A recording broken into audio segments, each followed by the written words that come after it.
Sebelum nak beli emas, tu bagi tahu benda ni dulu. Sebelum tu, tuan Pak bersin dan share video ni untuk rujukan di masa akan datang.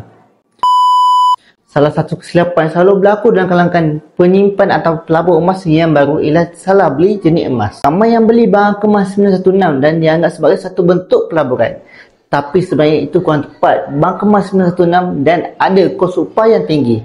Lagi cantik emas tersebut, lagi mahal kos upah dia. Kalau tuan pun nak simpan emas untuk pelaburan ataupun simpanan masa depan, cungkup emas 999 jauh lebih untung berbanding barang kemas 916. Sebab barang kemas ini dia ada kos upah yang tinggi dan sud nilai yang boleh sampai 30% atau 40%. Tapi kalau gold bar 999, sud nilai ataupun spread yang biasa dikenakan tak sampai pun 10%. Contohnya, jongkok emas di nama Public Gold sendiri hanya sekitar 9% sahaja spread yang dikenakan. Jadi sebelum nak beli emas, tak payah pergi sini dulu.